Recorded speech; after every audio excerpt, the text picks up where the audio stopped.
Okay, good afternoon, everyone. Thank you for attending this class. Before I begin, I have to inform you that the lecture recording for last week have been uploaded on YouTube, and also the link has been attached at the AMAS platform, so you may watch the lecture recording of the session last week on the e-learning platform. Additionally, I've also included the slides for today's course, and also a couple of YouTube videos that you can also watch as additional materials to today's session. So we'll have two presentations from Group 1 and Group 3 about presenting the research report. For Group 1 and Group 3, are you ready for the presentation? Group 1 is ready, sir. Okay, Group 1 is ready. Group 3? Yes, ready, sir. Ready, sir. Okay.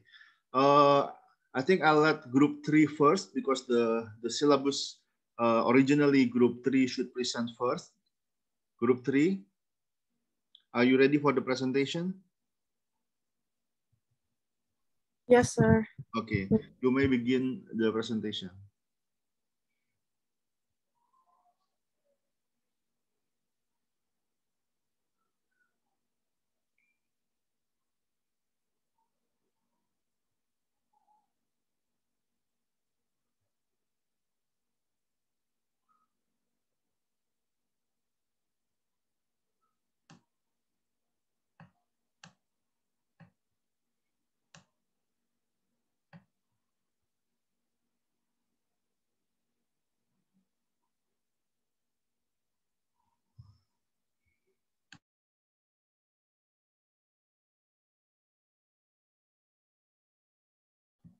Okay, I forgot to mention that each group needs to limit their presentation to 1 hour. So two groups will have a total time of 2 hours.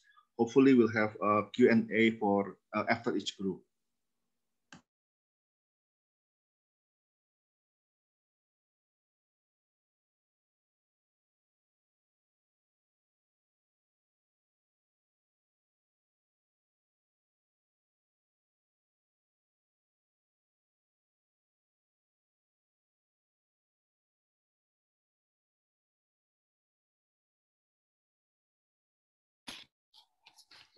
Good afternoon, everyone. I'm Putih Larisha from Group 3. With my friends are Ainana Mira, Dias Rizka, Hadijah, Martin, and Teresa. We are going to present about Chapter 10 and Chapter 11 of Yin book, and we are also going to present about the progress of our final assignments. Next. So this is the outline of our presentation for today. Next. So first, we are going to learn about displaying qualitative data. Next. Before we learn about displaying qualitative data, we have to learn about the challenge of presenting qualitative data. Next. So the challenge are qualitative data are more alphabetic more than numeric. Displaying alphabetic data is tricky, as your data can appear to be dull, too vague, too selective, and that will make your data seems biased. The qualitative data itself can be presented in two ways, which are narrative formats and arrays format. For the arrays format, it's actually intended for analytic purposes. However, the array may be too detailed or lengthy to appear within the main body of the final study. And we have to keep in mind that most audience likely will be interested in learning about the findings and conclusions. So the data arrays may not be the best way of presenting our data for the purpose of communicating effectively with an audience. And they may be better placed in an appendix or serves or as part of other supporting materials. And for the narrative formats, there are two types of narrative. The first is our own display our own reports, and next is to presenting our data. And the narrative that presenting our data is life stories or life histories that give the studies participants the chance to give detailed accounts of their experience. Narrative data could also take the form of brief quotations, and in qualitative research, even these briefer descriptions serve as an important form of data. The choice about how to present narrative data itself are more than a matter than literary style. Next. So next is the next section is narrative data about the participants in qualitative study. So in qualitative study, we collect narrative data from individual participants as we report something about their perceptions, aspirations, belief, or behavior, because we want to portray the real-world events from participants' perspective. So they are the central of our study, and there are several choices to present the narrative of participants' voice, and the choices are not mutually exclusive. So we can do several options, but each will require different amounts of data. Next. So the first options is interspersing quoted passage within selected paragraph. By using these options, the quoted passage are usually short, and the combination of the author's own narratives interspersed with the quoted passage produce an easy and attractive presentation style. With these options, we can do that by two styles. First is by quoting words by one of the participants, and we also embed quoted dialogue interchange between two or more people. And we could also use indirect quotations if we are not recording the interview and are not confident enough about our note-taking skills. Next. The next choices are using lengthier presentations covering multiple paragraphs. The needs of using this method can arise for two reasons. First, a particular person may have an unusual life circumstance that plays an important part in the entire study. And second, the meaningful scene or dialogue may extend over a protracted period of time. And as part of the pre-designed data collection, you might have knowingly decided to limit the greater depth of coverage to a few participants. And even though you also had collected smaller amounts of data from all the participants, it's also called a two-tiered design, where some people being part of your study and interviewed for longer periods of time, and other people included or interviewed for only shorter periods of time. The lengthier presentations still are likely to contain a mixture of researchers' third-person descriptions interspersed with quoted or paraphrased dialogues. And when reporting about a participant observer experience, the researchers also may write in the first person. Next. Next is making chapter-long presentation about a study's participant. This option used when the life circumstance of a single participant is so important that you want to devote an entire chapter of your study to reporting about that person. Or when a study not only devotes an entire chapter to a study participant, but also dwells on the person's own views and voice rather than any third-person descriptions by the researcher. The study that use this narrative for example, is Anderson's study of the Code of the Street. And in his study, Anderson deftly shifts between his third-person descriptions of each participant and extended quotations of their own words. This ability is the mix of field methods, which are extensive participant observation and numerous casual conversation, as well as extended audio recordings of certain of his interaction with the two people. And to make the material presentable, the researcher may have to edit and reorder the transcribed passage. And the last option is to presenting information about different participants, but not focusing on the life story of any of them. This option used when the purpose of qualitative study is to examine cross-cutting issues rather than the life stories of individual people or families. The example of these options is Valdes' study of 10 newly arrived immigrant family that although it provides extensive information about the 10 families throughout the text, the study is not organized into 10 family histories or cases. Rather, the study sequentially addresses various education and schooling issues. And in the cross-participant manner, although the voice of the participants about specific topics have been preserved, the overall goal is to draw attention to the topics and issues, not to the individual participants. Next. So the next section is about tabular, graphic, pictorial, and related presentations. Although the qualitative study is mainly consists of narrative text, some qualitative studies also augment their narrative with other modes of presentation that will appear as exhibits or figures, including tables and lists, graphics, and pictures. There are three types of display. The first is tables and lists, which have distinguishing features. Two distinguishing features. The first are the table are likely to consist of words, not numbers, and the desired tables are likely to be shorter and not as detailed as those used in the analytic purposes. And the third features is the tables or lists also have an informative title, and readers should be able to scan the table easily. The list itself is like table, but is a one-column version of table, usually used to present chronological in the study.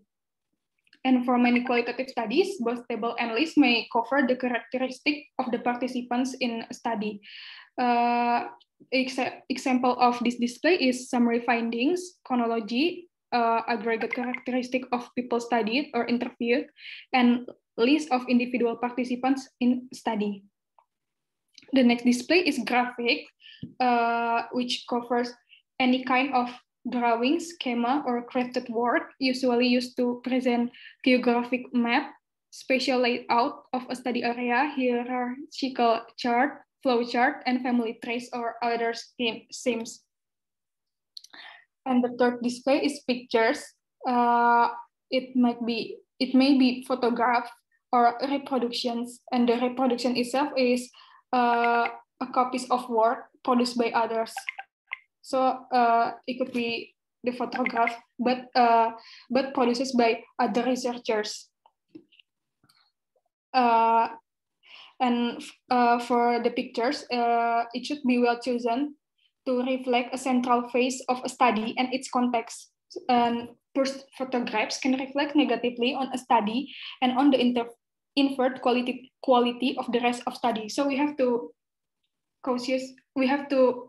aware when choosing the pictures for the study. Next.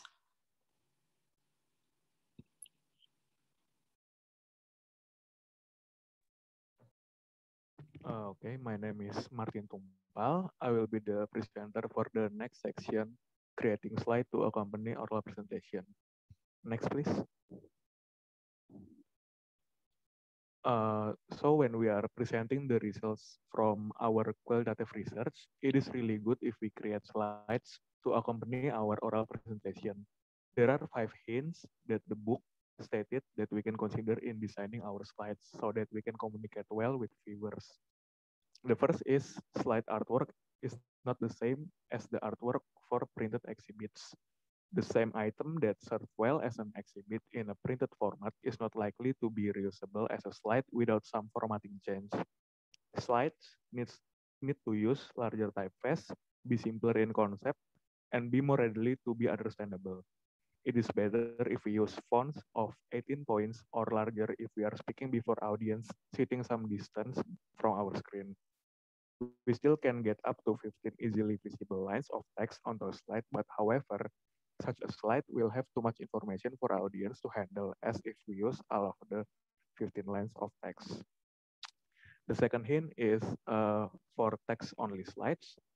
This is the most basic kind of slide which may only contain words on it.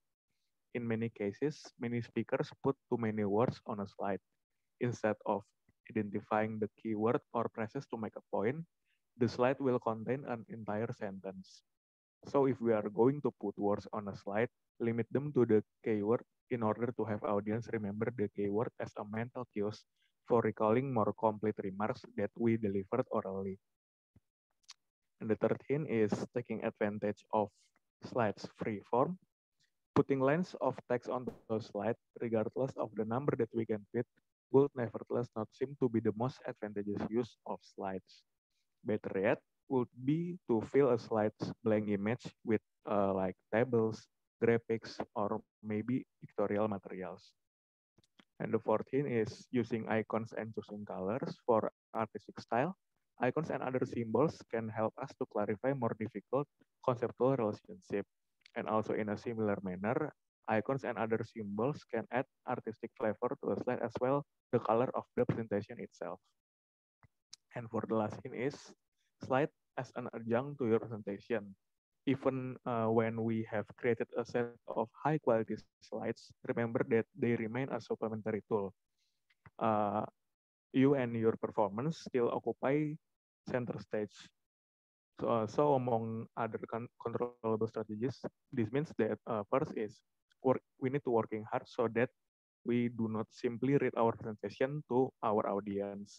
And the second is we need to be careful not to use too many slides into short a period of time.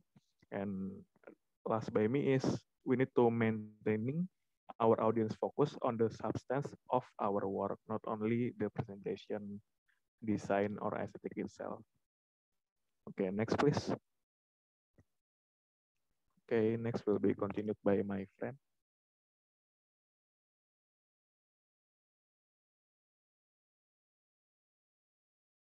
Okay, so I will be presenting about chapter 11, which is to compose research and share with others. And the first, we're going to talk about what composing actually is. Next.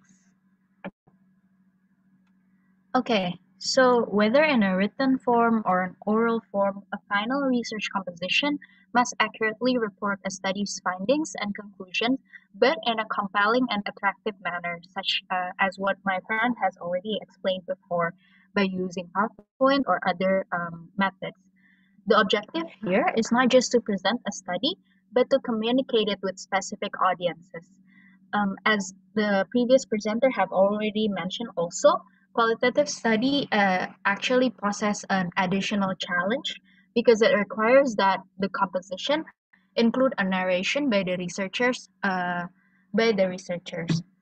Um, in your message, it is likely to be just talk about it, or it can also be a communicative method, which is that the other people can also understand it. And the key in composing is that to make people also understand what you are talking about. And in order to make people understand about your research, you can use different forms, such as narrative writing, and also statistical, visual, oral, or even sometimes it can be unique, such as like making a poem to communicate your research. This is done because there are actually two themes that reflects the orientation of communication. The first is that there is a surface distinction between writing your findings and actually presenting them. That when you present them, it can be less important than when people are reading them because of they are interested in your research. So usually you think that applying most of the ideas about presenting qualitative research and your writing and your oral presentation are two very different aspects of research. So that you should think about both when you're making a research. And the second is that, as is with all empirical research, your objective must be to share ideas openly and broadly. This is done because if you are too close and too specific to your research, it cannot be contextualized into other things that is outside of your research scope. Like, for example, if you are too focused on the technicalities of your research can hardly be contextualized. As we have learned in previous chapters also, that good research can be contextualized into other research topics. Next. Okay, so in order to communicate well, you should know the audience of your qualitative research also. Well, the research can reach an extremely diverse array of audiences, but even among the potential audience, even just the people who actually is also doing research the same as you can also be different types. So today we're going to talk about the people who actually do research, instead of focusing on the broader range of audience that can be too much to discuss. So the first is that the first type of audience is other qualitative researchers. They might expect your composition to show innovative and creative techniques and strategies, even if they push the boundary between conventional and exotic, conservative, and risky technique of research. And the second type of your research audience may be other social scientists, so not necessarily qualitative researchers, but other social scientists who, while appreciating your qualitative research, also respect alternative and non-qualitative research methods.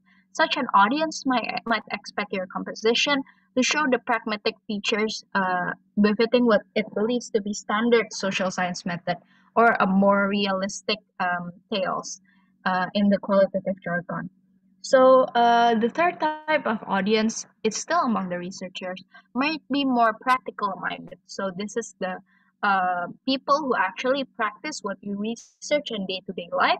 They might believe that the qualitative research readily leads to usable insights and therefore might seek to find practical lessons from your research. And from this audience of your qualitative research, you should adjust accordingly. Like, for example, a research can be loved by fellow qualitative researchers, but the practical minded researchers might think that it lacks applicative apps that they can practice in real life. So you can highlight different parts of your research according to who you are going to present to. And let me remind you guys again that effective communication means identifying the audience and selecting the modes that will most likely have meaning to that audience. So in order to effectively communicate with your audience, you should adjust your research accordingly. Next. Okay, so one of the key features that qualitative researchers must have is that we should have a way with words. Because for nearly every audience, the communication of qualitative research still have some common feature. That is that we communicate our research more with numbers than with words. Sorry, apologies. With words than with numbers and symbols, as my friend has previously mentioned. And this sometimes leads to a problem of writer's block or cramps, because when we do it with words, it takes more of our brain to describe it better than if we use numbers. Like, for example, if we use numbers, just okay, XX% of the respondents say XX, blah, blah, blah, blah, blah, blah, blah, blah, blah. But with qualitative research, you should elaborate it more and put more words into it. And there are many advice that is available for dealing with these problems of not knowing how to start or even how to develop an outline. And in the Yin book, there are two alternatives that we can use to fight this writer's cramp. So the first one is composing inside out. So basically, insight for any report or presentation is the specific field experience or other data display and evidence that you intend to present. Like for example, word tables, graphic displays, numeric tables, and other things that is basically the core of your research. And the outside is the narrative that surrounds these specific field experience and data. It consists your entire line of thinking from introduction to conclusions. So basically, the outside weaves together all the ingredients into a full composition. So when you are starting your compositional process by drafting the inside ingredient first, it offers two key advantages. The first is that you will actually be starting a key portion of your final composition. And the second is that this activity forces you to clarify precisely the specific field materials, data, or evidence that you are going to use. So for qualitative research, the inside out approach has more significance. This approach actually honors the predominantly inductive nature of qualitative research that many of the initial insights and findings come from concrete and specific events of your empirical work. Even though you might start your entire study with hypothesis or theoretical issue, the major strength of qualitative research is actually the attention to detail and what can be learned from field evidence and data. And this raised the possibility of discovering and revealing new ideas and explanation that is not hinted at by the original hypothesis or theoretical framework. And the second is a method called composing backwards. So basically, in written or oral presentation, all final presentation will have a linear form, right? Well, more conventionally, it's starting with the research question and literature review, and then going to the result of your research. However, there are some cases that your final composition can even start with the conclusions first, and then it will be explained in the remainder of the text. Wherever the composition starts, it will have a beginning and a middle, correct? So, although the final composition will be linear, that does not mean that you need to produce it also in a linear sequence. You can compose the back end before the front end or the middle before either the end. So most compositions have materials at the very back and the very back of the research that falls outside of the main text and its final conclusion or summary. Like for example, endnotes, appendix, and a list of reference. Although these materials are quite supplemental to your research and not be as critical as the main text, they still serve as an integral part of a valued research report. So essentially, to work backwards is to start by composing as many of these back-end materials as possible. Like for example, you do your transcribing first, or you do your endnote, you do your appendix or references first. And this is avoiding the need to do the main body of the presentation. And the advantage of doing that is that we can figure out how to structure our main text while completing the back-end material of our research. So we are actually doing something while figuring out how to structure our research. And this will lead to us being more productive as a researcher, because if we just like think about it and not do anything while thinking about it, we will waste a lot of time. So to summarize, both composing inside and out and backwards can get you started without much stalling in order to finish the research faster. Next will be continued by my friend. Okay, so for the next part, we are going to discuss about composing qualitative research. So we're gonna talk more about the composition of the research and also perspectives of research to make our research as interesting and easy to be understood. Next, please. Okay, so first is the three different ways of relating the fieldwork findings. So we can use three different ways. There is realist tales, confessional tales, and impressionist tales. For the first tales, the realist tales is the perspective from the third person. So in these tales, the perspective will be from the person that is uninvolved in the topic that discussed in the research. So this uninvolved perspective should be explained briefly in the research so that the readers can understand easily. And the second is confessional tales. That is the perspective from the first person. So in these tales, the research have to be constantly reminds the reader of the researchers being in the field. And the third is impressionist tales, is the perspective from the second person, and to make the field vivid as if the reader was in the field. This is the objective of the impressionist tales. And the second that need to be considered in composing the qualitative research is empirical evidence. So while we're making the qualitative research, it maybe sounds like we're telling a story, but this story is based on the evidence that we have. So our research will be objective and based on the fact that we have research. So we have to state the empirical evidence that we have. Next, please. These are the valued features of qualitative research. The first is covering 5 senses. 5 senses is taste, touch, hear, smell, and sight. So the readers will understand easily about our research because we are covering those 5 senses. Even sometimes we get to use the 6th sense also, that is intuition and feeling. And the second valued features is representing multiple voices and perspectives and also dealing with issues of anonymity.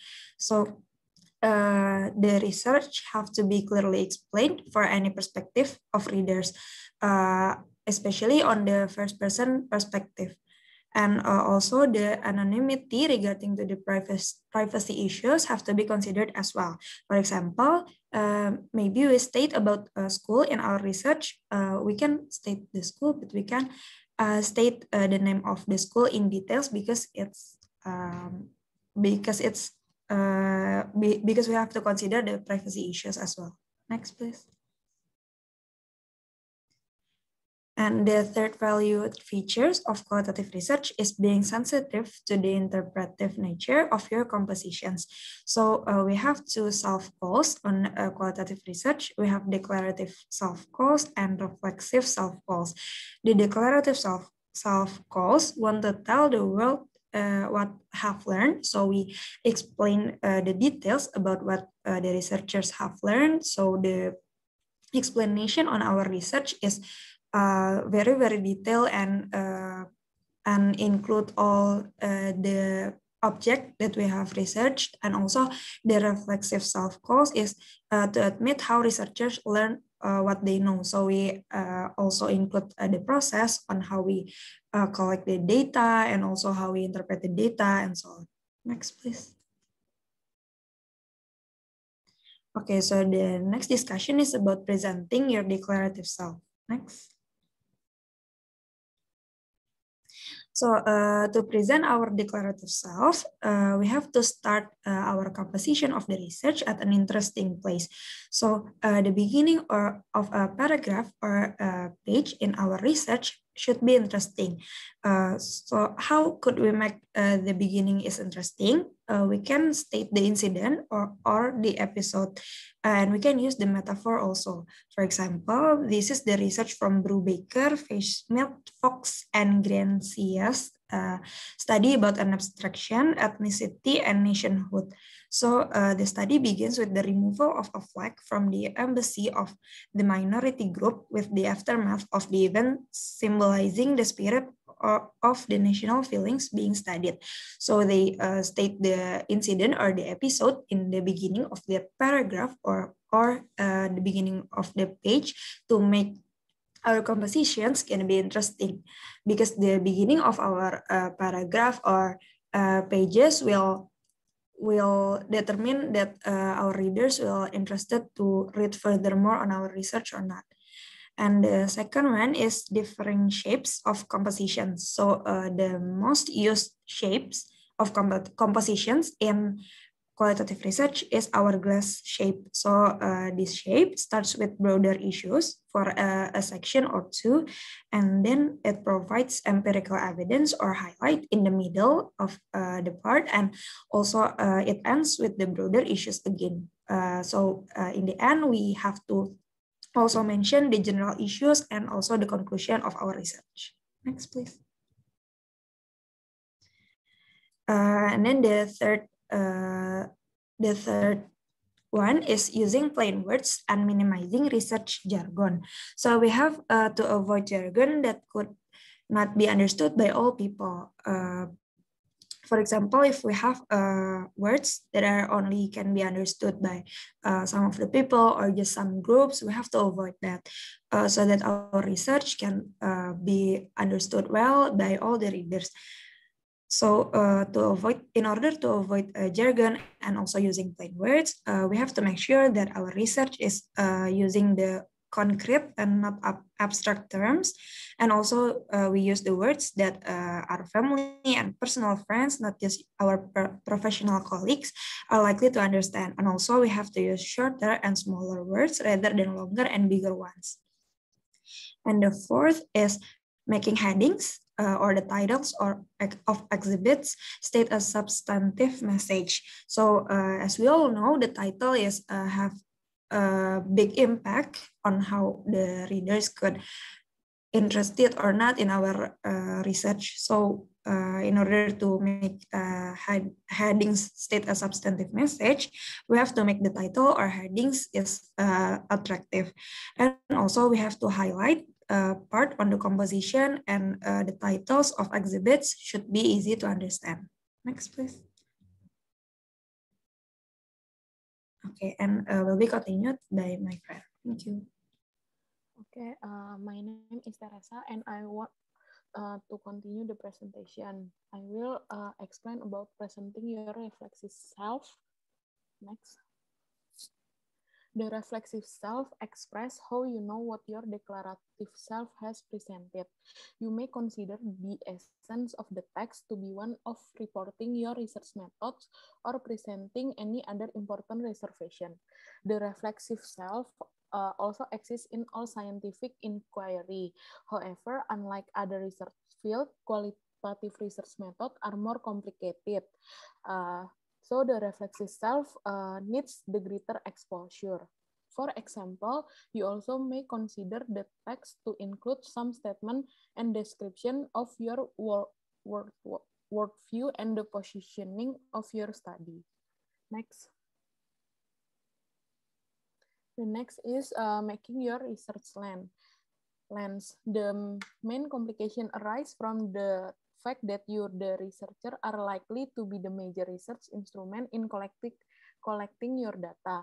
Unlike other types of research, qualitative research value direct observation and interaction between the researcher and the phenomena being studied. So, as the research instrument, bring a particular research lens or filter to your data collection process is needed.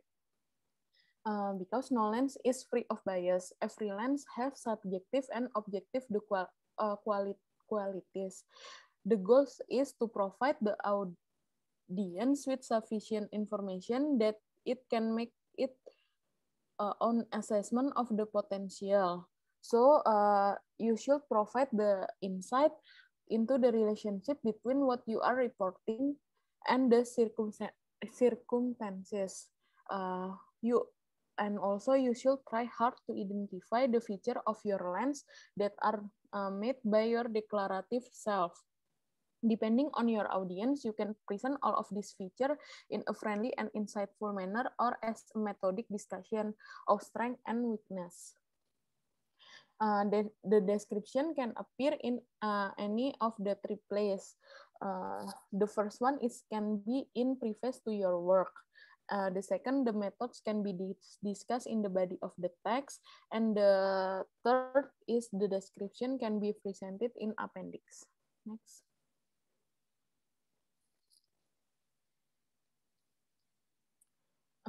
Describing your research land as an important quality control procedure.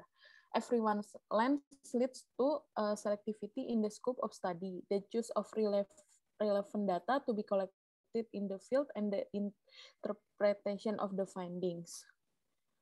Qualitative research scholars also have pointed increasingly to the lens role as a filter that may not have been properly divulged in non-qualitative research, where researchers may be sometimes oblivious to their potential bias.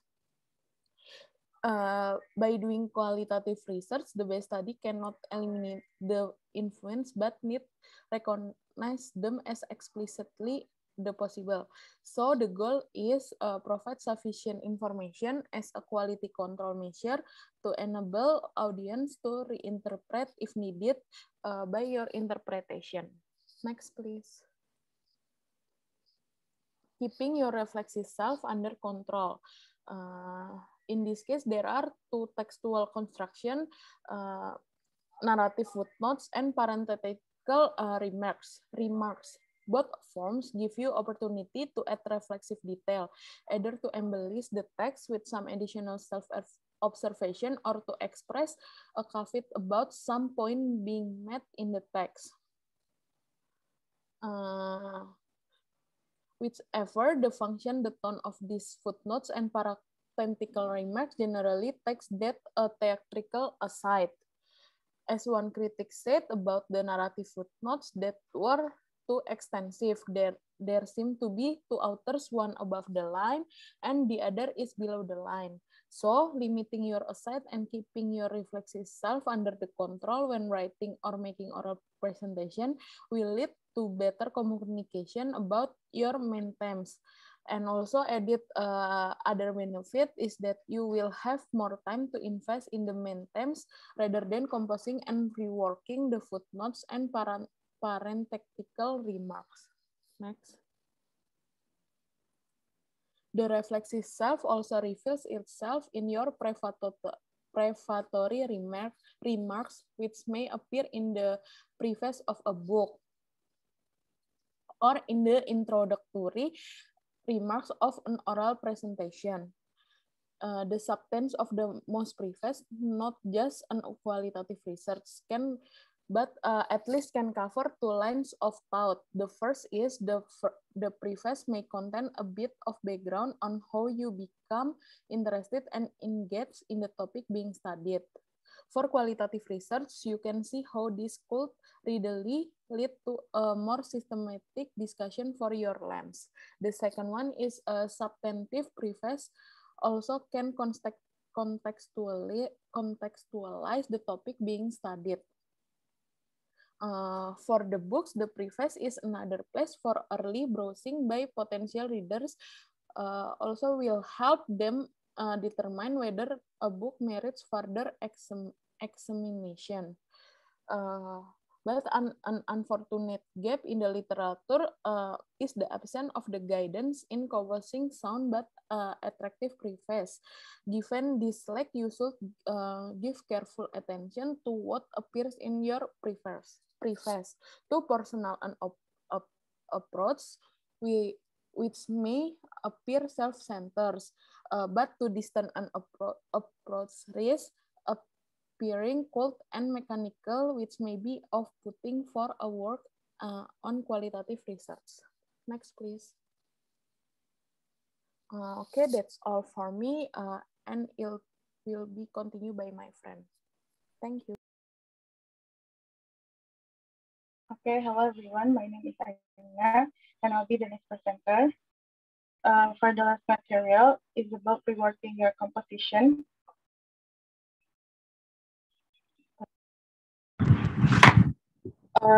The first one is when doing research, we should be prepared to have others to review the work. Sorry, is my clear? Yes, we can hear your voice. Okay.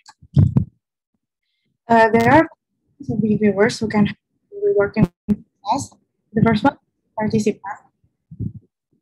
Uh, the purpose of such from participant is to confirm the accuracy of the information that is provided. And this purpose also may be served by giving selected portions of the draft to the participant. But looking for accuracy among the participants really means confirming what the text says.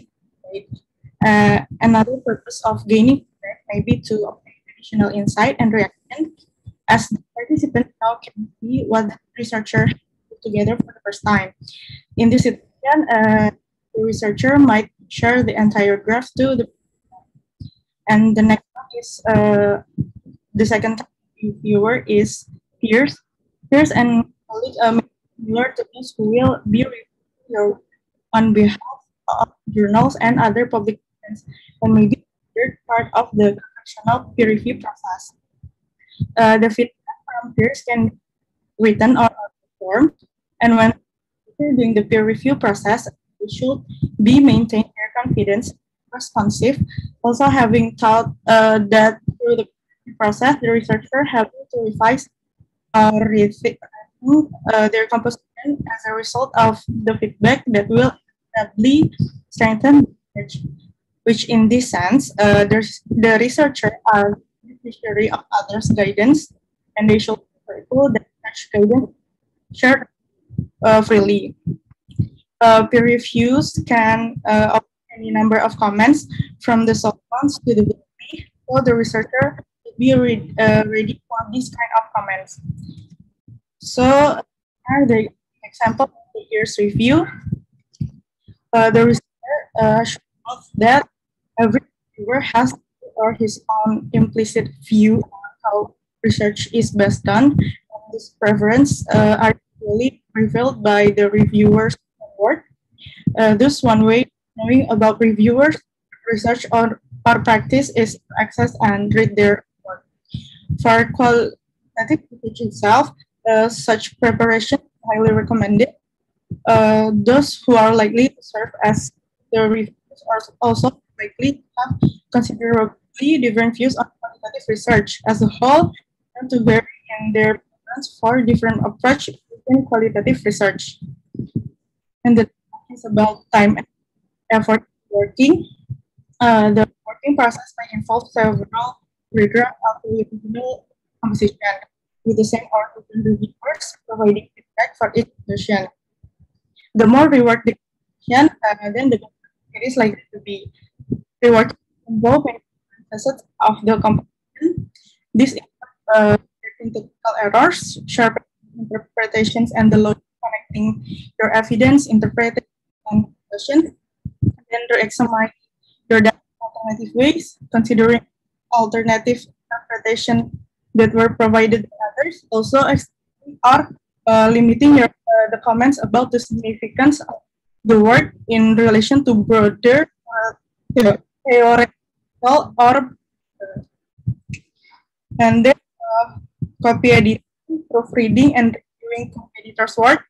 The process also can take place over an extended period of time and over multiple versions of the researcher composition. The researcher should be aware that in this publishing world, the external help may not be entirely sensitive to the appropriate lingo associated either with the substantive topic or preferred language. So the next one is about our research proposal about the step, which is the collection. For the primary data, our group is already made the draft, which consists of questions to be asked to the respondent from general to specific questions. Also create an e-form using Google Form to share the potential respondent review. And then for the second data, we're on process for collecting data from Traveloka, social media to confirm the engagement of the post that included promotion content with any kind of content that include any promotion. So that's for us. Thank you. Questions?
Hello, we are finished.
Excuse me, sir.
Halo? Apakah terdengar? Iya, Yeah. terdengar, Kak. Okay. Yes, sir. Okay, thank you. Okay, I think I'll continue to group 1 first before we collect the questions. Please, group 1. Okay, sir. I'll share my screen.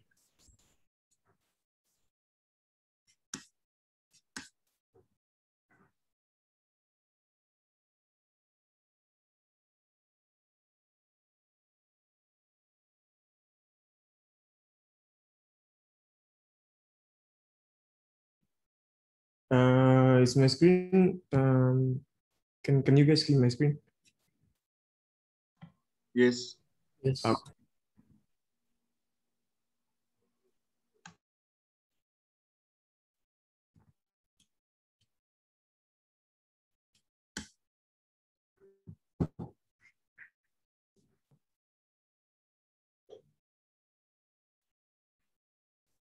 So hi, okay, we're from group 1 and we're going to present chapter 7 and 8 from the Miles book. I'm Hanif Permana and my other teammates can introduce themselves. Okay, my name is Khairina Gusfiarni from Group 1, and today we're going, as mentioned by my friend Hanif, we're going to present to you about Chapter 7 and Chapter 8. And the first material is about Chapter 7, Methods of Describing. Next. Today's material has 3 main points, which is about describing participants, describing variability, and describing action. Next. According to Alcott, description is qualitative representation to help readers see what you saw and hear what you heard. Researchers usually move through a series of analysis episodes that condense more data into a more coherent understanding of what as to build a solid foundation for later analyzing how and why. Next. In general, describing participants explain about the relationship dynamics of the people, while describing variability talks about the spectrum and landscape of the findings, and lastly, describing action explaining the experiences and process of participants. Next. In this section, I'm going to explain about describing participants that includes 2 methods, that is, role-ordered matrix and context chart. First is the role-ordered matrix. It's the method explains the important characteristic of the participants that are relevant to the study. In this matrix, data from each participant will be grouped into rows and columns, where the data reflects their views on issues related to the study. This matrix allows comparisons between participants. People who live in groups, like most of us, know that the way a person views their life depends on your role. A role is a combination of expectations and actions that shape what one do and should do as a certain type of actor in a setting. A role-ordered matrix summarizes and compares the perception of each person with different roles about the topic or problem selected. For example, superiors tend not to understand the frustration faced by workers, perhaps due to large gaps of subordinates who often censor bad news when reporting to superiors. Next. An example about role ordered matrix is the study of school improvement which resulted in an innovation thought intensive remedial program in high school, with an emphasis on the reading aspects of English, science, and mathematics.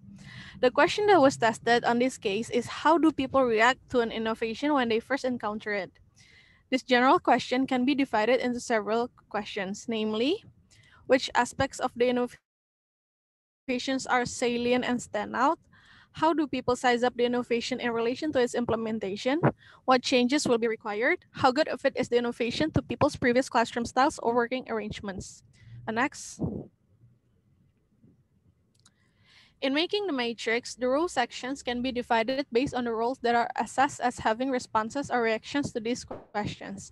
For example, teachers, department heads, school principals, and high-ranking officials. Or, if you want to make comparisons in the same role, the roles can be individuals which are then grouped into a role domain. Rows can be sorted according to how far the role is from the locus of innovation in question. For example, the closest is teacher, and the farthest is the head office administrator. Next, the column section is filled with research questions. The data entered into each cell is a brief summary of each respondent. The entry DK or don't know is used if the research question was not asked of the party or was asked but not answered or answered ambiguously. Next. In analyzing the matrix, data from the same role or different roles can be compared. For example, in column 1 and 2, namely regarding salient characteristic and size up, most teachers tended to rate this new remedial program as prescriptive, with little room for adaptation. A number of teachers also mentioned the complexity of the program. Meanwhile, departments and head office administrators tend to provide a big picture view without providing clear or detailed answers to the issue. Next. In the third column regarding changes in class or organizational order, it appears that there are different perspectives between the role. Two teachers cited collaboration as anticipated change, which might curtail their freedom and made them accountable to peer schedules and working styles, while administrators considered teaming necessary to implement several sets of programs, but did not see it as a salient change. Finally, continuing with the making comparisons tactic in column 4, regarding the fit with previous style or organizational setting, the teacher shows different personal fit, while the administrators uniformly mention the suitability at the organizational level, emphasizing the suitability of the curriculum and the existing structure. In essence, a role alert metrics allows us to see different perceptions of the same role or different roles. For example, English teachers have more difficulties than science or mathematics. On the other hand, senior officials tend to be less aware of these innovations. Next. Uh, Notes to take about role order metrics is that you have to indicate clearly when data are missing, unclear, or not asked for in the first place. Return to field notes to test emerging conclusions, particularly if the decision rules for data entry involve, as in this case, a good deal of condensation. Role ordered metrics, because of our prior experience with role differences, can lend themselves to too quick conclusion drawing. Ask for an audit of your analysis from a colleague. Next, please. A context chart is a network mapping in graphic form the interrelationship among the roles and groups that make up the context of individual actions. The context chart method illustrates the hierarchy and relationships between participants in a network map, based on the context of each individual's action. Context chart aims to map the social context of individual actions economically and in a reasonable manner. This graph is especially useful when cases are individual. Most qualitative researchers argue that a person's action should be understood in terms of context. That is, the relevant aspects of the situation, like how the person is, where the person is located, who is involved, what their history is, as well as relevant aspect of the social system, such as schools, companies, families, etc. Next. The network depicted in the context chart must reflect the characteristics of the organizations, namely the hierarchy and division of work. In addition, it is necessary to assess the quality of the work relationship between people and with different roles. An example is the context chart in the study of implementing a new reading program in high school. The researcher analyzes the roles and groups associated with the innovation. For example, who proposes, who implements, and people's attitudes towards the innovation, and whether they use the said innovation or not. However, the description must be presented in a clear, concise, and relevant way. For each individual, identification of name, age, position, whether the individual is a user of innovation or not, and whether his or her attitude towards innovation is identified through a plus magnitude code for positive, plus minus for ambivalent, and 0 for neutral. Special symbols such as asterisk are assigned to those who advocate for or influence implementation. Relationships between individuals are also assessed in a similar way, namely positive, ambivalent, or neutral. Next. And next, the researchers then examines the hierarchy and flow of the graphs to construct an analytical narrative that explains the relationships between each participant. This chart can help to understand that the participants' perceptions are related to their hierarchy regarding the issue.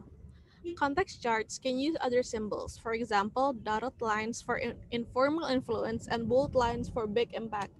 Large and bold text sizes illustrate the amount of authority, and so on. Context charts can be used in the early stages of the study to summarize initial understanding and determine the direction of further data collection.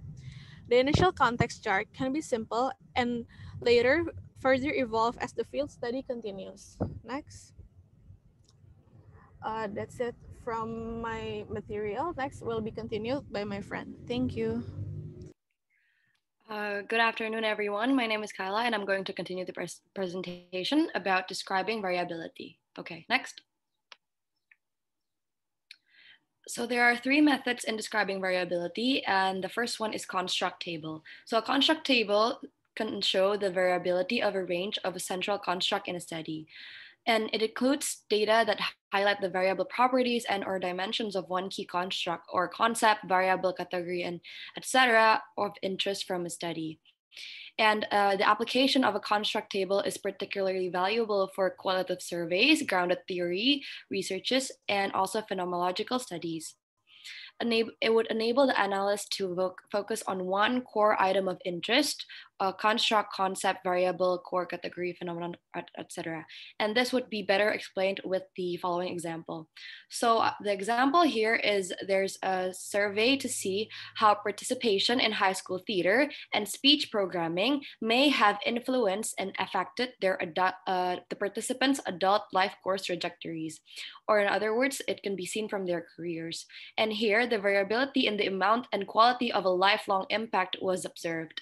And those needed to be documented and acknowledged for a more credible and trustworthy analysis. So because we want to see the lifelong impact of participation in high school theater and speech programming towards their adult life course, we want to see lifelong impact. So in order to see this clearly, we will need to have a construct table that I will show on the next slide. Okay, next. So this is the construct table that is made from the example, and the variability here is the lifelong impact. As you can see there, the lifelong impact can be classified into none, little to none, some in combination, high to very high. So that is the variability or the lifelong impact. And the analysis for this example is we can see, we can analyze it from every single one of the quotes. So there's in total, there's like 5 quotes. So the first and second quotes, it shows that there is none or no lifelong impact from the theater participation. And we can see there that high school theater is not necessarily an epiphanic or a life-changing experience for everyone, but it can function as an important program for adolescent enrichment and engagement. So there, the participants stated that it doesn't really affect their lifelong impact, but on the second quote, you can see there that it could supply some enrichment in some sorts, but it does not have a lifelong impact.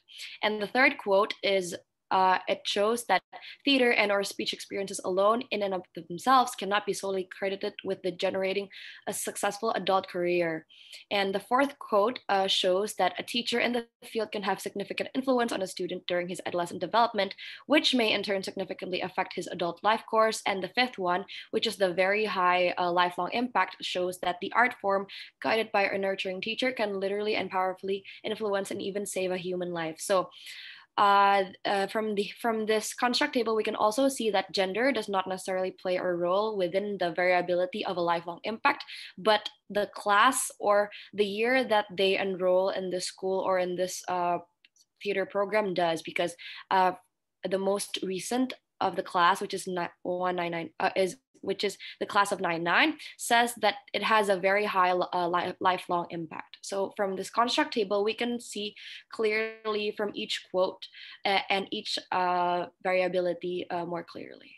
Okay, next. Okay, the second tool that I'm gonna discuss is the conceptually clustered matrix in describing variability. So it comprises of rows and columns arranged to bring together major roles, research subtopics, variables, concepts, and or themes together for at-a-glance summative documentation and analysis. And to construct these rows and columns, we can do it within two ways, which is deductively and also inductively.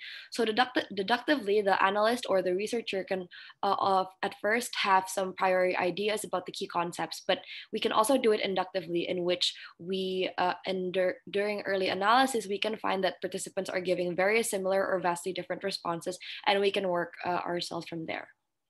And the applications here is when we have a research, and we usually have a couple of research questions. And what we can do with this conceptually clustered matrix is we can cluster several of these research questions so that meaning can be generated more easily. So we can generate the answer to these research questions more efficiently. So here we have a format of a conceptually clustered matrix for motives and attitudes.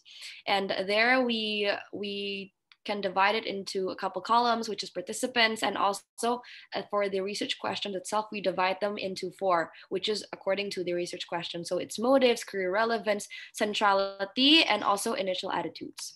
So for the example for conceptual clustered matrix here, we have first, this general question of users and administrators' motives for adopting a new educational practice.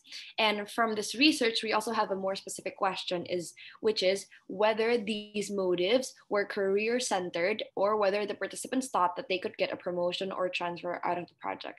So this is the example. And during this data collection, the researcher also saw some inkling of relationship between the motives questions and 2 others, which is a centrality question and an attitude question. And for this research, we want to see whether there is a relationship or not between people's motives and also their initial attitudes toward the practice. So this can be done by creating a conceptually clustered matrix. Okay, next. So this is the conceptually clustered matrix, and it is here divided into users and administrators.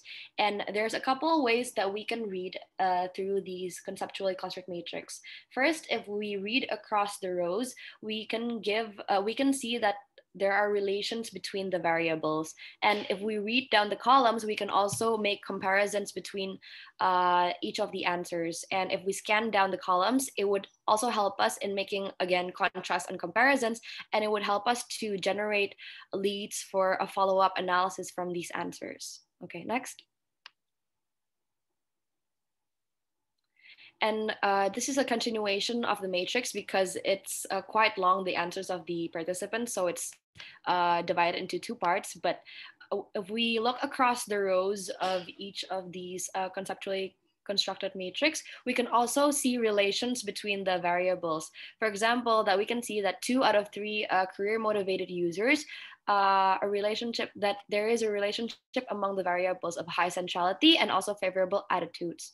So basically, the conceptually constructed matrix, clustered matrix, brings together key data from key participants into one single matrix. So it's all compiled and it's divided into columns and rows so we can see their answers better. And it can also help in summarizing how things stand with regard to selected variables, concepts, or theme of interest. Okay, next. So the last tool in describing variability is the Fault Taxonomy. And this is a set of categories organized on the basis of single semantic relationship. So a semantic relationship basically means that one is correlating with the other. So we have a couple forms of semantic relationships here. There's strict inclusion, spatial, cause effect, rationale, location for action, function, means end, sequence, and also attribution. So it doesn't really necessarily give a very good explanation because we can only see that X is a kind of Y and etc. But if we want to understand semantic relationship better, it's, for example, like berries, or maybe strawberries is a part of berry. So that is one form of a semantic relationship. Okay, next is the example is a means and semantic. I will give the example of a means and semantic relationship. And it explores how 4th and 5th grade children, this research or this example wants to see how 4th and 5th grade children at one particular elementary school oppresses each other. So these answers from the research can offer the researchers examples of oppression that the students themselves experienced or witnessed at school and at home. So here on the left, we can see that there is an interview from the participants. And from this interview, we can then form a fault taxonomy, which is, I will present on the next slide. Okay, next. So there on the right is we can see the application of a fault taxonomy in which it's a fault taxonomy of the ways children oppress each other. So from the interview that we can see, we can conclude that for boys and girls, there's different types of oppression happening or the way that they perceive it. For boys is they see oppression is by force, and for girls is they experience oppression by feelings.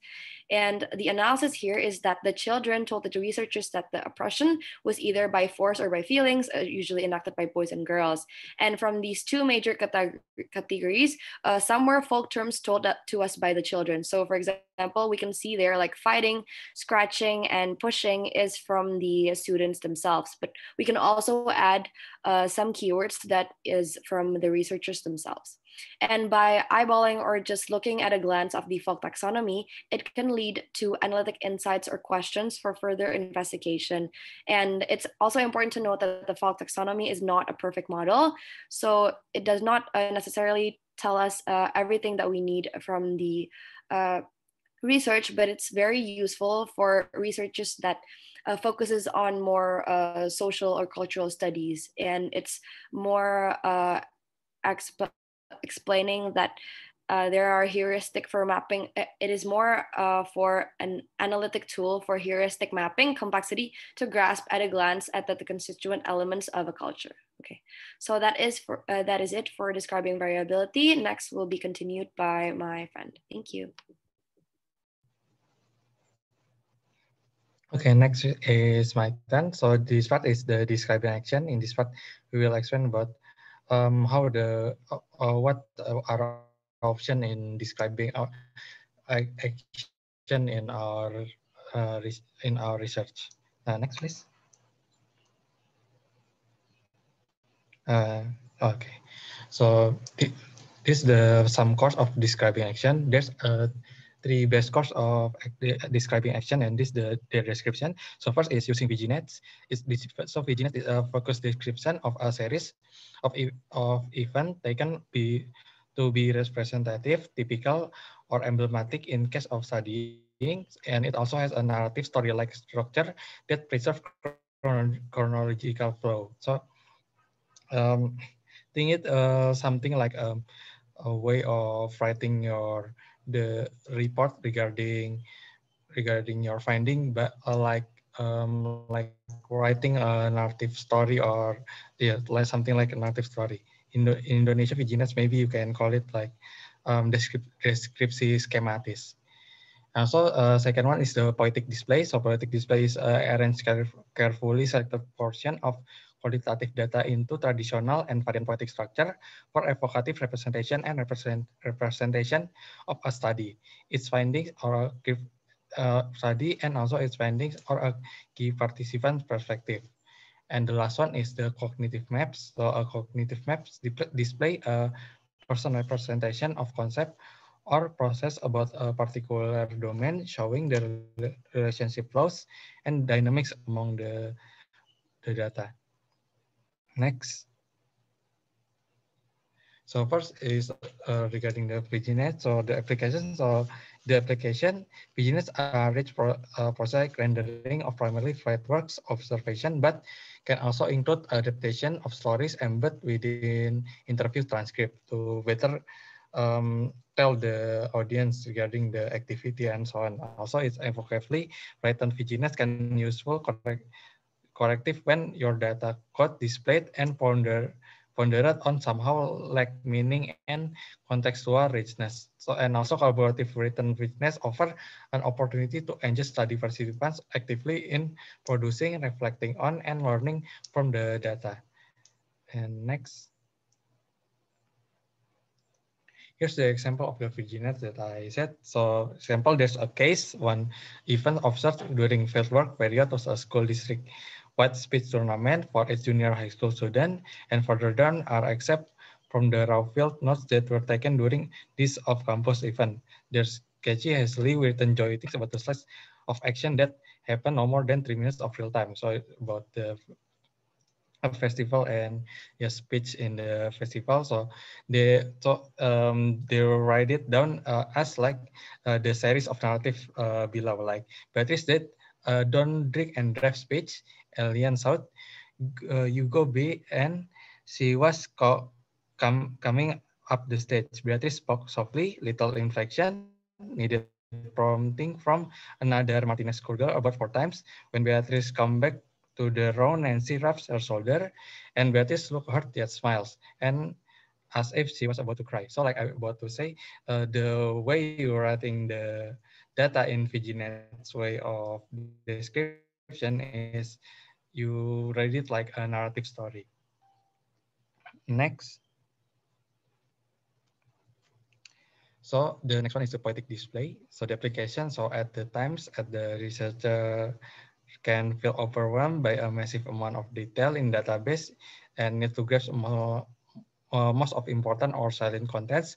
One of the poetry unique features is its ability to represent and invoke human experiment in elegant language. Thus, the literacy genre can be used as one way to extract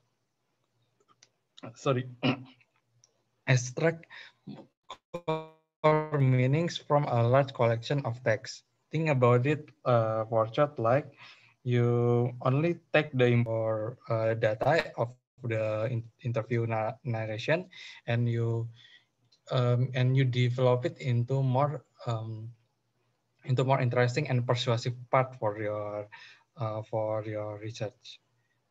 And next. So it's the another application, more like a notes actually. So notes that have to be taken consideration here is do not fall into the paradigmatic trap of feeling the need to defend and justify the use of poetry as a research. If you choose to reference and publish it, publish your findings. This because, like said before, these are actually method to elongate your writings and make it more persuasive. But remember that here we are writing research and not poetry. So make sure the poetic display that you use is not to sidetrack it to from your research finding, and not to sidetrack it to another way. Basically, just keep it focus on the research. And next.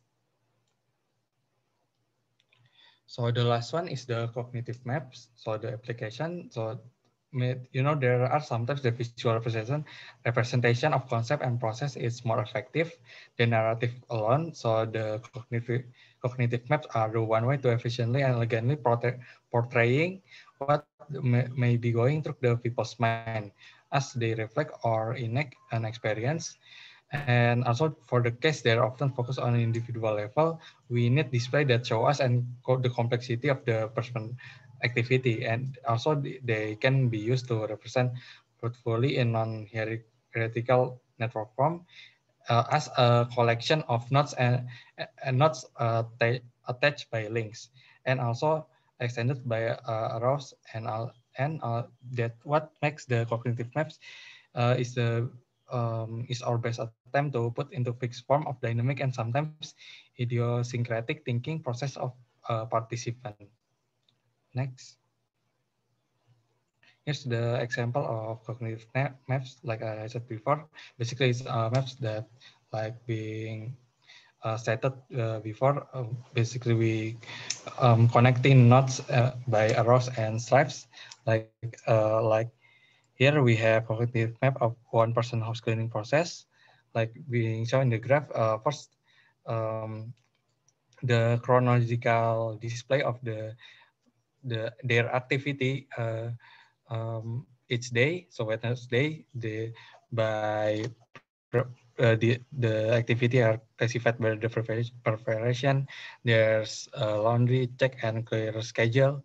Also for the Thursday, the activity we see that it's showed by the arrow the flow of the activity, which room they are cleaning first, and which room they are cleaning for the last.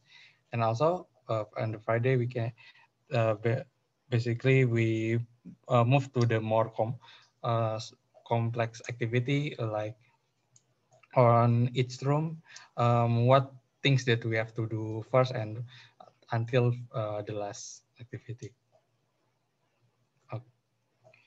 And okay, that's all from my part, and next will be explained by my friend. Hello everyone, my name is Arshila. First of all, am I audible? Okay. So I'm gonna explain about chapter 8. This chapter outlines methods for ordering content. Excuse me, there's a bit of audio contamination. Sorry, sir? There's background noise from your... Yeah.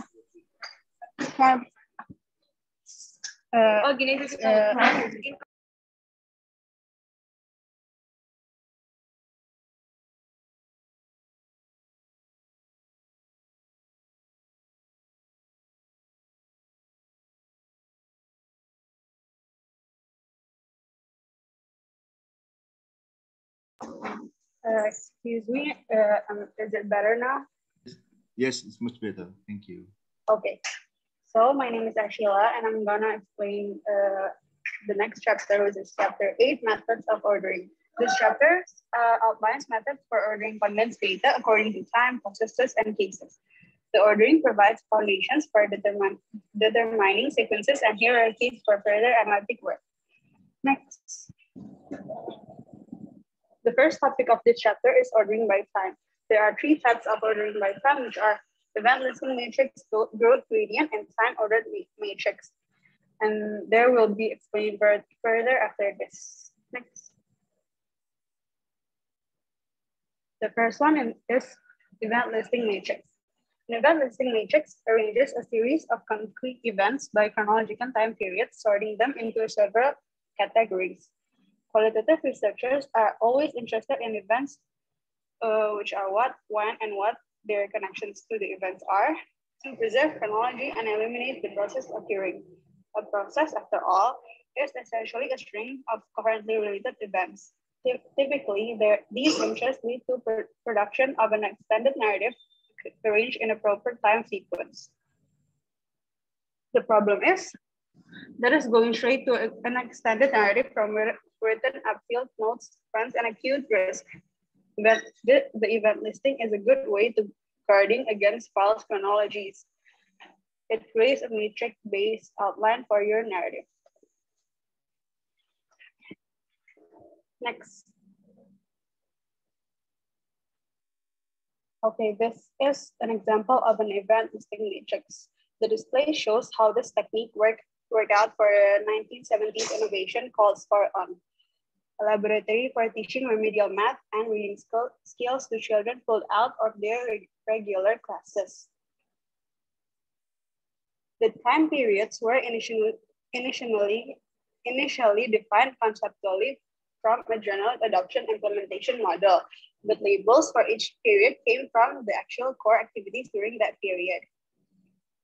So the analysis for the matrix is a quick scan across the display shows us that the process of change is strikingly rapid. A problem seen in one elementary school is the fall of 1978 by the fourth grade teachers apparently leads to the discovery and introduction of an innovation, which is SCORE-ON, that was placed in the 5 district schools by the fall of 1979. The analysts can piece together a focused narrative that ties together the different streams into a meaningful account, a narrative that could only with difficulty have been assembled or understood from the diverse accounts spread through the field notes. Next. So, this is the analyst produced narrative from the event listing matrix above. You can just read the narrative.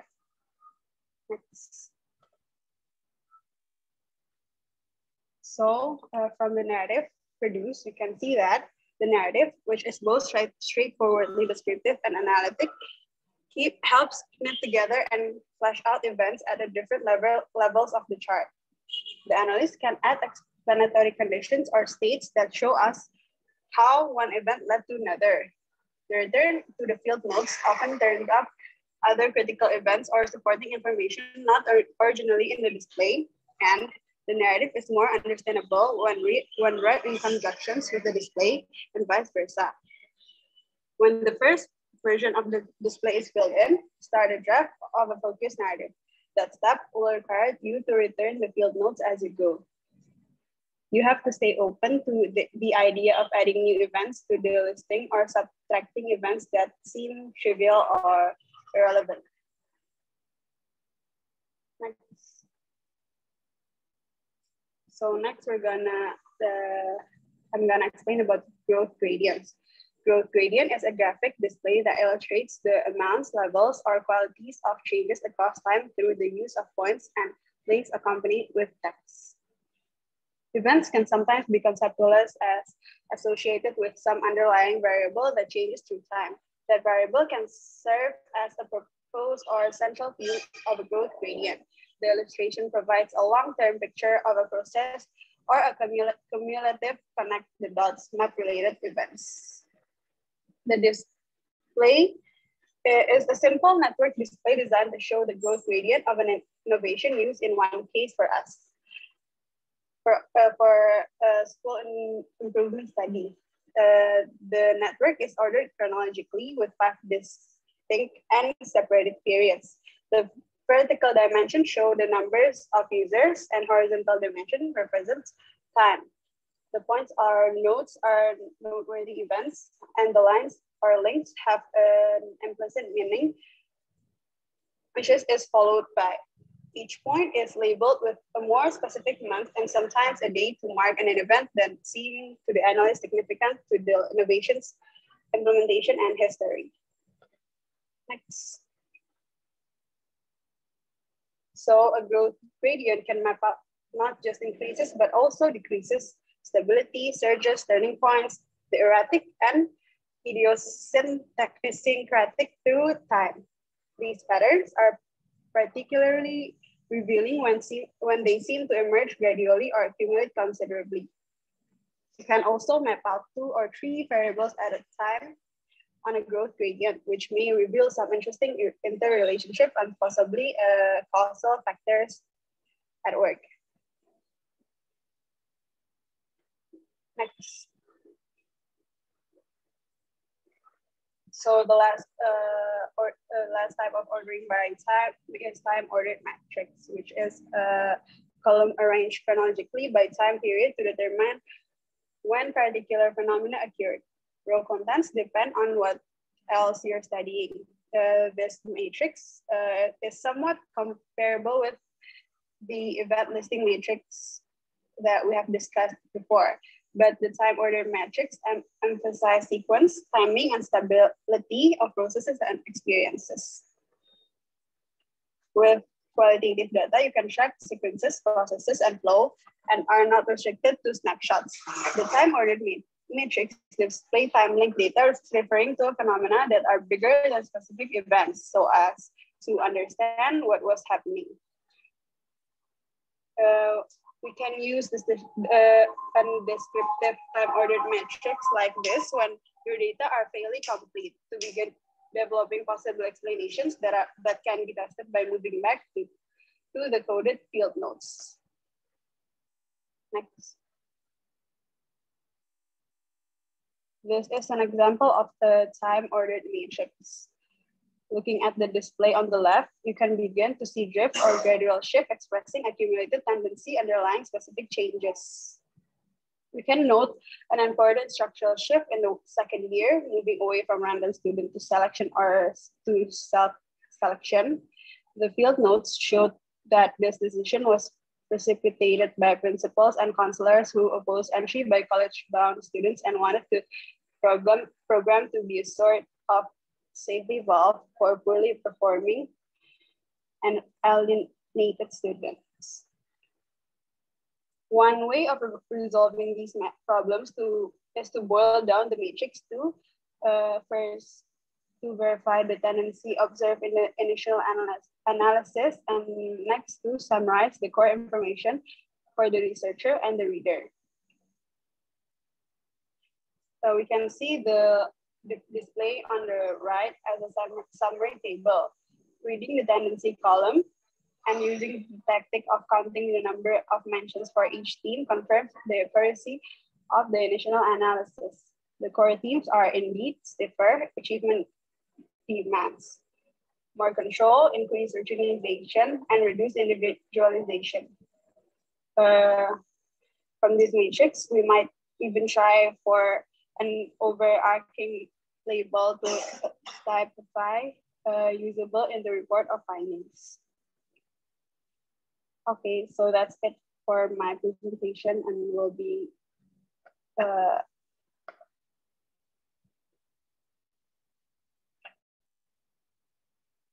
and next will be presented by my friend.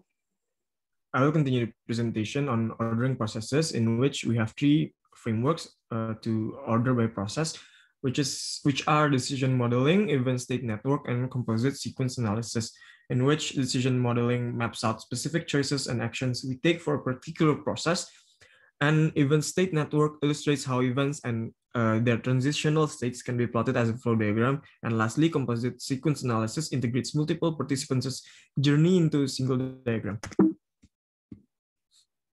So the first one is the decision modeling. A decision model is a visual graphic that outlines the thoughts, plans, and choices or decisions made during a flow of actions embedded in a range of conditions.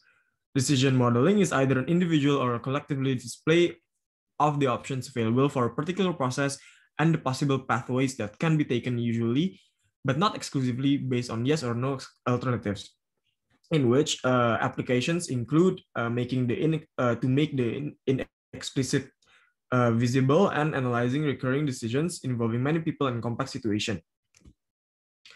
For example, on the recession of 2008 onwards, a researcher was interested in whether lower middle class citizens were able to save money during an uncertain economic period for the country. And the researcher interviewed several participants and learned that perhaps the decision to save money depended on variables such as participants' employment status, annual income, financial obligations, and so on. But other effective factors also came into play, such as fear of an uncertain future, dedication to one's family security, habits, and so on. So this is an example decision model based on the previous example of saving money. As you can see on the left and on the right is a little bit of steps on how to create it. Firstly, we have to draft the model by first stick with a very focused task, which is saving money. and it will make it a lot simpler to plot than rather than a task of long-term planning for retirement. And second, start with listings of simple decision-making questions and actions that can be furthered through yes and no alternatives. As we can see on the arrows, there are yes and no's, and for each alternatives. And along the interview process, there will be new alternatives that will literally enter the picture. And the model will perhaps extend beyond yes and no to reveal pathway options. And the decision model approach is stronger on logical order rather than narrative order, in which it strips nuance but non-essential information, yet retains the key conditions and specifies contingently the decisions to be made.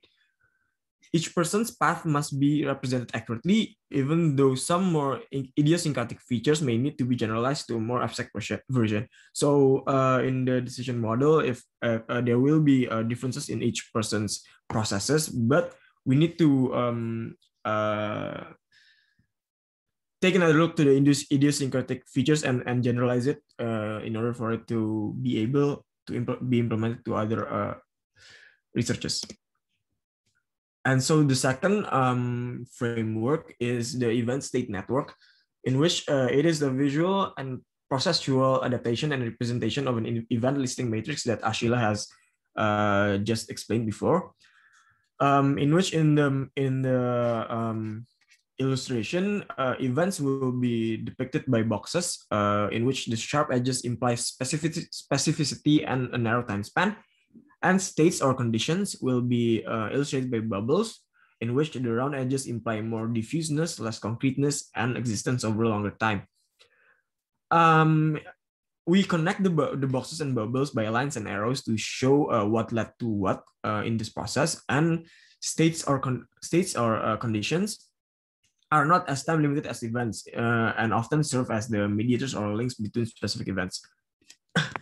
The application of this event state network is to portray both the actions of the participants through the boxes and the conflicts or rationales through the bubbles that initiate their actions.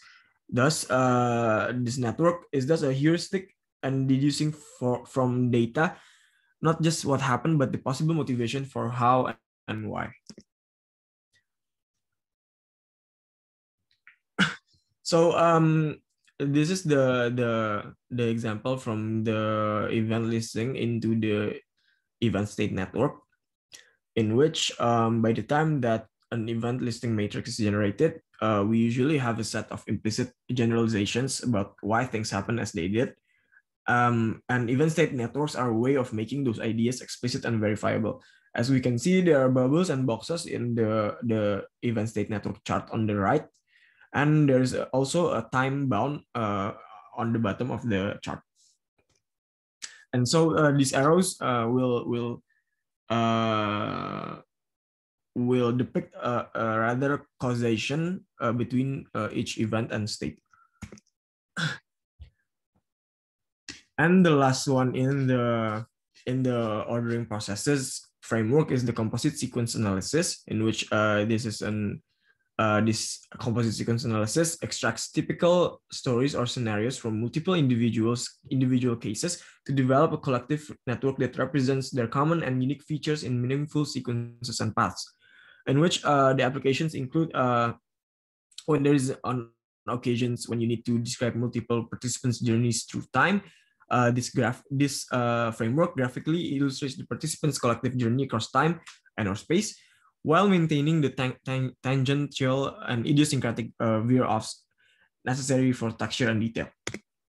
So for the example, we look at the Huberman's life cycle study, in which Huberman was interested in what he called career trajectories of teachers, where he was working, and in this research, he was working from 5-hour interviews with secondary level teachers, all of whom had divided their careers into phases or stages. And they themselves provided the names or themes for each phase, which we will get on to on the next slide, rather than responding to a stimulus list. So Huberman didn't provide a stimulus list of the phases, rather than the teachers themselves provided what they pictured as their phases. And so the first step he did was the material for each case was condensed into 25-page protocol with an identical format for each participant. And for each person's career trajectory, the sequence of teams was mapped with the features of each team added in. And so with multiple individuals, next question appears on how to group the cases. So there are decision rules for grouping the cases within a given phase where firstly the both of the rules must be complied with, and the theme is firstly the theme itself had to be denotatively and connotatively identical, and at least two features had to be the same between phases.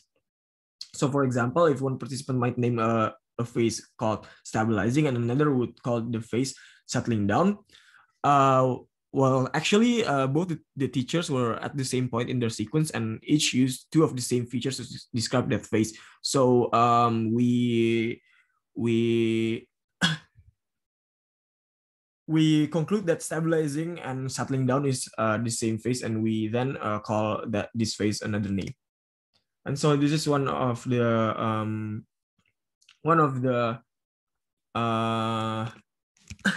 example of the illustration of composite sequence analysis. As we can see, there are E range and P1, P2, P3, in which those are the phases that is being experienced by the teachers. And there's 11 samples in this chart, in which each sample goes on a different process, in which, as we can see, there are easy beginnings, painful beginnings, and so on, in which we group them into a total of 3 paths. There is a classic path, gradual path, and entry from the outside the canton, in which there's only one teacher experiencing the path. And so multiple teachers can go into different phases through different processes, and we illustrate all that in this one chart. Oh, and so next we go on to ordering by cases with the case ordered descriptive metamatrix.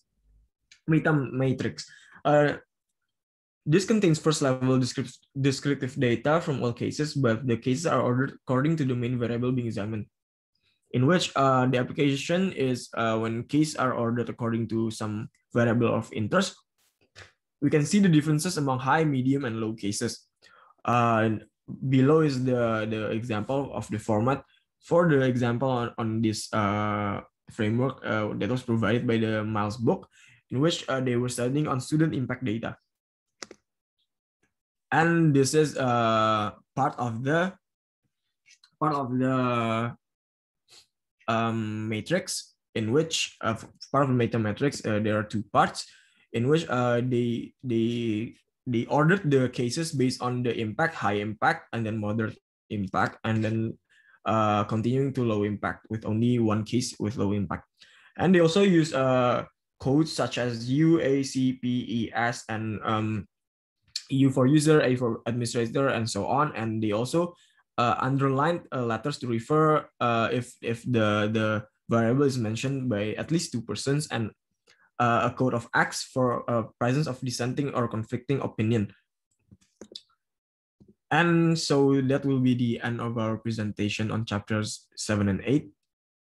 Are there any questions? And thank you for listening. Okay, thank you. Oh, okay. Thank you for group 1 and group 3. Before I summarize the session, I will open a Q&A session for both groups. Please indicate which group you want to ask your question. Okay. Raise your hand or write or type the question down if you want to ask a question.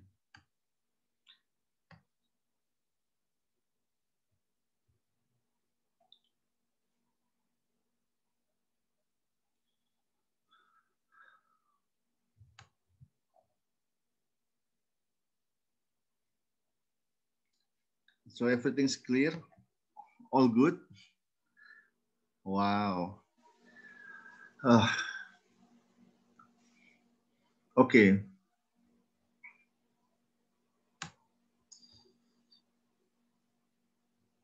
Any question?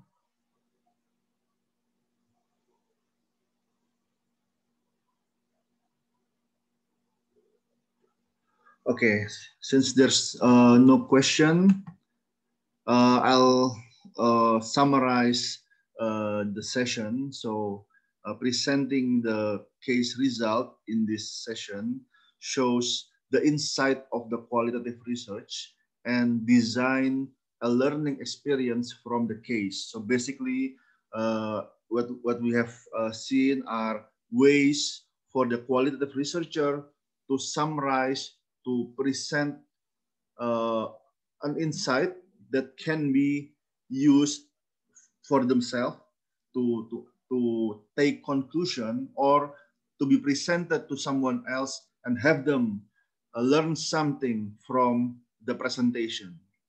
So basically, a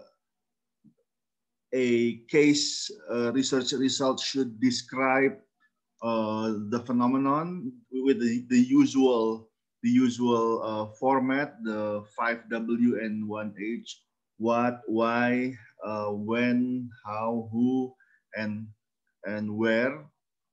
Okay, that's the basic description that needs to be presented in a case report.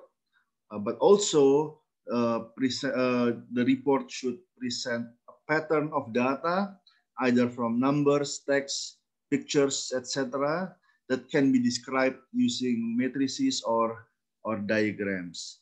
For numbers, for your information, qualitative research does not shy from numbers, but it emphasized the meaning and interpretation of the number instead of simply reporting the number. So qualitative research can and should report on important numbers.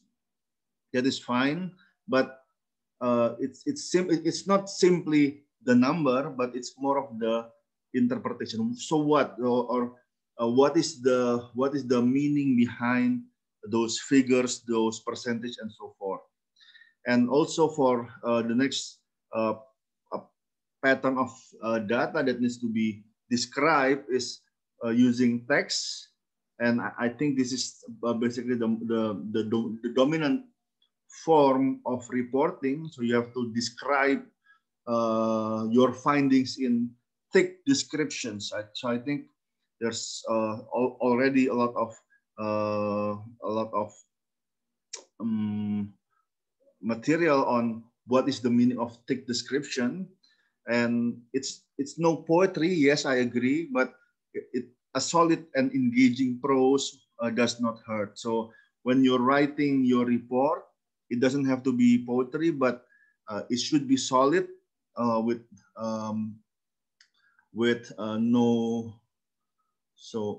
no flowery language, but it needs to be engaging. So solid and engaging helps your message come across. And I think one tips for that is to always frame the sentence in an active sentence rather than a passive sentence. So be clear about who is the subject, what is the subject doing, and what is the object. So subject, predicate, object, that's the basic, simple, active sentence. Use that often rather than using a common Indonesian writing style that is full of ambiguity, full of passive sentences that won't be engaging, especially in English. So even in Indonesia, it's better to use active sentences rather than passive ones. And also use a lot of tables, matrices, diagrams, which help structure the data for easier analysis. I think group 2 described a lot of types of tables, matrices, diagram, and each have their own purposes. That's fine. You have to understand for which purpose you have to use which type of diagram or matrices, and that will help you deliver your insight. So after you've done the analysis from the interviews or from the secondary data, once you've got the data, you've done the analysis, then you report, you deliver the insight from the analysis using whatever you can, as long as you get the message delivered. And last but not least, pictures should illustrate a point. So if you include a picture of someone or something, make sure that the text around the picture clearly explain what is the context of that picture. It should illustrate a point. So if you put a screenshot of, for example, an Instagram page or a LinkedIn page or a picture of someone doing something, that picture needs to illustrate something that's in the text. So it needs to be connected between the text and the picture. So I've read a case report last year that full of pictures. There's nothing wrong with that. I'm not against putting meaningful pictures in your case study report, but those pictures needs to have a point. So, and the report needs to, the pictures needs to be linked to the text, to the relevant text in the report. Okay, I think that concludes our material for the whole semester actually.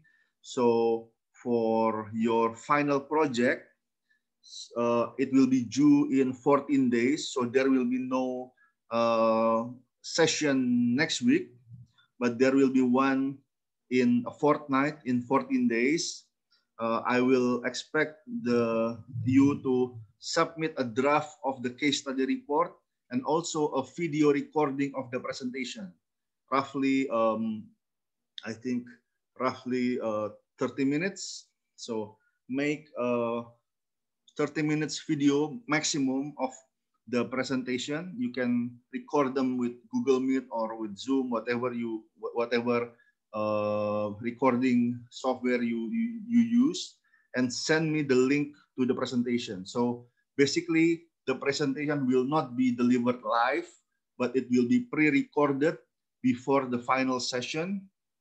Okay, you will send me the link for that, and I will upload it to YouTube, and I will give you the opportunity to watch the presentation before the class.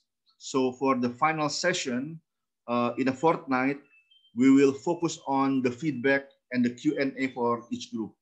And I will expect the group to have something to ask to each other. So I've noticed that in my part, my half of the semester, there's not much question from the student. I don't know if it's because of the material, or is it because of my lecture, or it's because of the way it's online and so forth. But for the final session, I expect a lot more activity from the student, not simply listening, but also most importantly, asking question and answering the question. And I will mark that somehow. I will put the participation in the Q&A session as part of my assessment score. Okay, so after the final session, I will give you feedback based on the draft and also the presentation, and then I will give you the chance to revise the draft, and you will submit the final version of the case study report instead of the final exam. So there will be no final exam for this course, but you will submit the final project in instead of the final exam. So I don't know the timeline, probably end of June, probably, but I'll set a date. I'll set a date in a fortnight of when you should submit the final revised version of the case study report. Okay, is there any question about the final project? Sir, I have a question regarding the transcript of the interview. Yes. Do we need to make the transcript word by word or just the Yes. rough draft? Yes, that is the whole point of qualitative research. You cannot summarize, you cannot simply summarize the content. You need to make a verbatim transcript. That's why, in my experience, for 1 hour interview, usually you need 3 hours to transcribe the content. But I think I've limited the interview to maximum 5 hours, so you should be able to divide the load of transcribing the interview to your group members. Okay. But basically, you have to allocate time not only for doing the interview, but also for transcribing the interview verbatim and also analyzing the interview. And I've also added. Does the interview needs to be conducted in English or? No, you don't have to do the interview in English, but the report needs to be written in English. The transcript itself can be in Indonesia, yes, the transcript should be written in the original language. You don't have to translate the transcript, but the final case study report should be made in English. Okay, sir. Thank you. Okay, no worries. Any other question about the final project? If there's any question, if there's no question, sir, about the presentation, should it cover the whole paper or just our progress, sir? No. So for next fortnight, it should be the final presentation. Okay, in 14 days, 2 weeks from now, you will present the final presentation. Okay, record the final presentation, and I will base part of the assessment from the presentation, but for the final paper, I will grade it from the final version. Okay, so in a fortnight, you should have completed the research, completed the study, but probably there will be revision to the report, and you will have time to revise the report up until the final exam timelines. There's no final exam, but the final version should be submitted roughly around the final exam timeline. Okay. Okay, is that clear? Okay. Yes. I will open the breakout room as usual. I'll let you choose the room. So you should join the room according to your group. So group 1, group 2, group 3. Please join. If you can't, I will assign you to your group. Okay. Can you join the breakout room?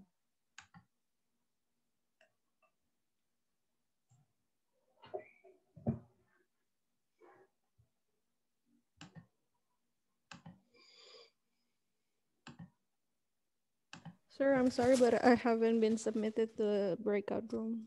Excuse me? I haven't been submitted to the breakout room. Okay, Khadijah. Okay, I'll sign you to group 2, right? I'm from group 1, sir. Group 1, okay.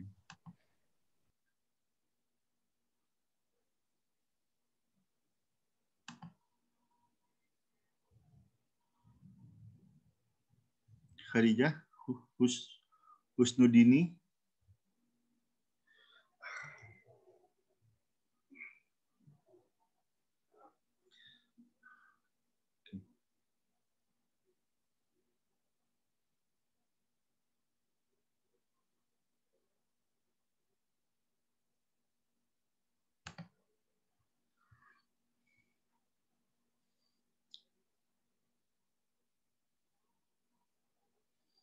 Hello.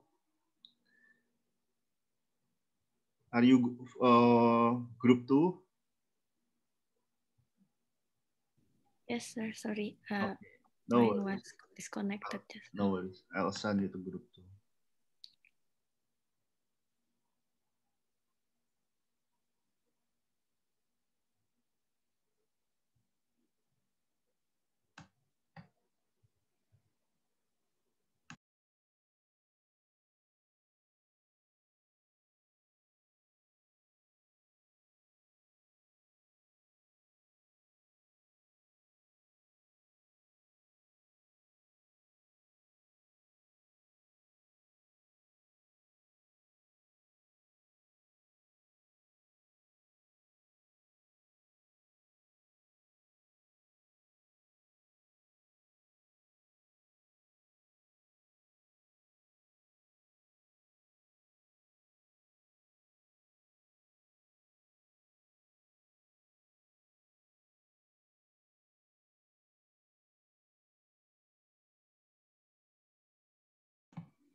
Okay.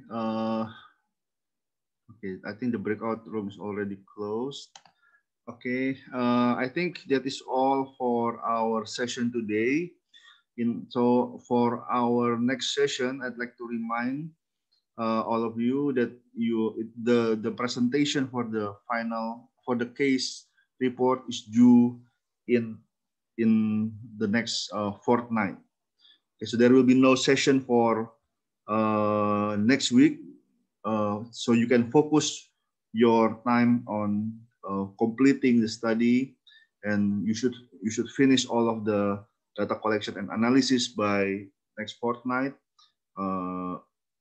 and submit a draft of the report. But then for the final version of the report, you have until the end of the exam period. Okay. Is there any question before I close the session?